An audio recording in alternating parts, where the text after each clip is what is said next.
Presiden Joko Widodo resmi menutup rangkaian KTT G20 yang digelar di Bali selama 2 hari pada 15–16 November 2022.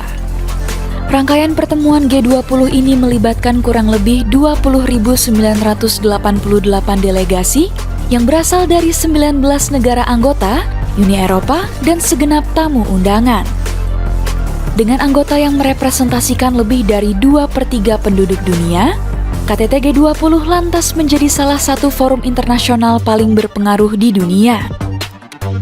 Selama perhelatan ini, terdapat berbagai peristiwa, fakta-fakta menarik, hingga kesepakatan yang disetujui negara anggota G20. Presidensi G20 Indonesia dilatar belakangi situasi pandemi COVID-19 yang berdampak besar bagi dunia. Atas dasar itu, tema yang diusung G20 pada tahun ini adalah Recover Together, Recover Stronger, atau pulih bersama, pulih dengan lebih kuat. Adapun Indonesia juga mengusung 3 isu prioritas yang menjadi topik utama dalam Forum G20 2022. Ketiga isu ini adalah arsitektur kesehatan global, transformasi digital ekonomi, dan transisi energi berkelanjutan.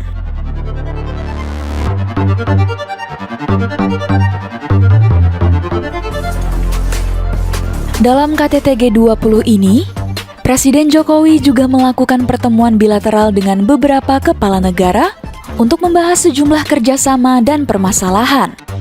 Beberapa pertemuan itu yakni dengan Presiden Amerika Serikat Joe Biden, Presiden Turki Recep Tayyip Erdogan, Perdana Menteri Jepang Fumio Kishida, Presiden Prancis Emmanuel Macron, hingga Presiden Cina Xi Jinping.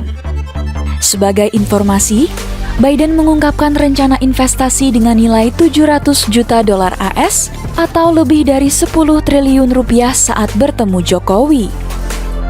Dana itu akan digunakan untuk pengembangan infrastruktur transportasi sadar iklim dan berkualitas tinggi di 5 provinsi dan memobilisasi modal internasional.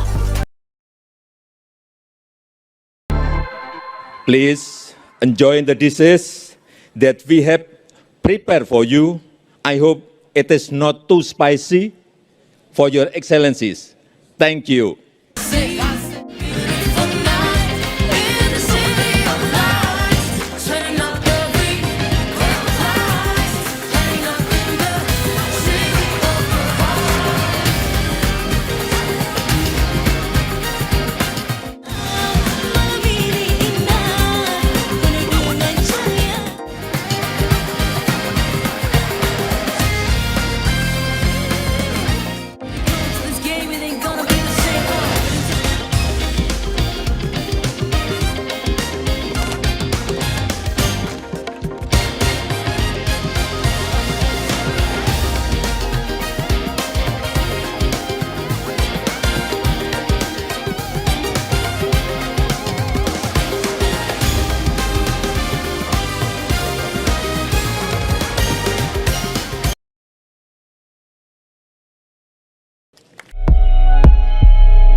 Ratusan kendaraan listrik mulai dari mobil, motor, hingga bus listrik dihadirkan untuk mendukung mobilitas selama perhelatan G20 berlangsung. Diketahui, terdapat 838 mobil listrik bagi VVIP dan delegasi yang didukung oleh Hyundai, Toyota, dan Wuling. Sementara, perusahaan patungan PT Goto Gojek Tokopedia dan PT TBS Energi Utama Elektrum juga meluncurkan shuttle motor listrik. Di shelter tersebut, Elektrum menyediakan armada ojek online Gojek yang dapat digunakan peserta KTT G20 secara gratis sebagai mode transportasi umum di wilayah konferensi.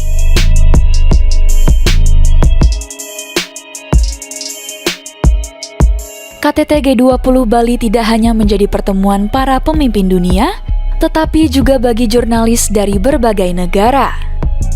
Diketahui, Bali International Convention Center The Westin Resort Nusa Dua Bali menjadi tempat khusus yang disediakan pemerintah sebagai media center bagi para jurnalis KTT G20. Setidaknya ada 2.133 jurnalis dari berbagai media yang sudah terregistrasi dari dalam dan luar negeri.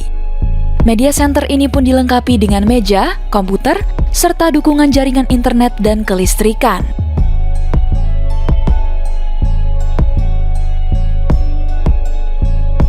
Jokowi mengajak para pimpinan delegasi menanam benih mangrove di Taman Hutan Raya Ngurah Rai Denpasar pada hari kedua KTT G20 Rabu 16 November 2022.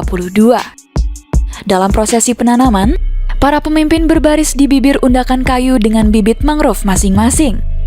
Kemudian, secara serempak mereka memasukkan bibit ke lubang yang tersedia dan menutupnya menggunakan cangkul. Kegiatan ini merupakan agenda resmi KTT G20 sebagai bagian dari komitmen terhadap pelestarian lingkungan hidup. Sebagai informasi, mangrove dikenal mampu menyerap karbon, memproteksi daratan dari erosi, menjadi hunian biota laut, dan mencegah abrasi laut.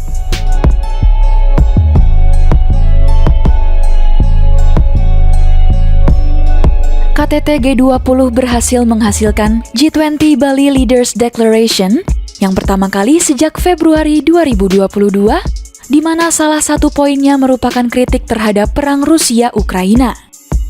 Kemudian, negara G20 sepakat membentuk dana pandemi yang nilainya telah mencapai 1,5 miliar dolar AS. Lalu, membentuk dan mengoperasionalkan Resilient and Sustainable Trust di bawah IMF sebesar 81,6 miliar dolar AS untuk membantu negara yang menghadapi krisis. Ada pula kesepakatan tentang mekanisme transisi energi khususnya untuk Indonesia yang memperoleh komitmen sebesar 20 miliar dolar AS. Selain itu, Presidensi Indonesia juga menghasilkan Concrete Deliverables yang berisi daftar proyek kerjasama negara anggota G20 dan negara undangan. Jokowi menilai, proyek kerjasama inilah yang akan membantu membumikan kerja G20 lebih dekat dengan rakyat. Saya menyampaikan penghargaan yang setinggi-tingginya kepada semua yang hadir yang telah memberikan fleksibilitasnya sehingga deklarasi dapat disepakati dan disahkan.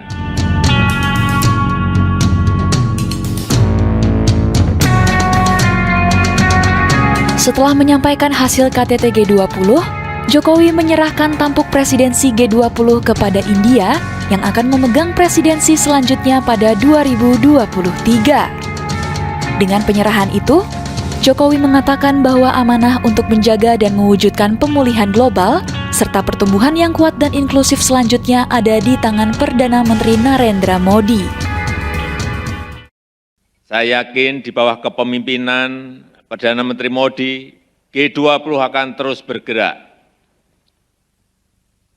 Sebagai sahabat India dan sebagai bagian dari Troika, tahun depan Indonesia siap untuk mendukung kesuksesan presidensi G20 India.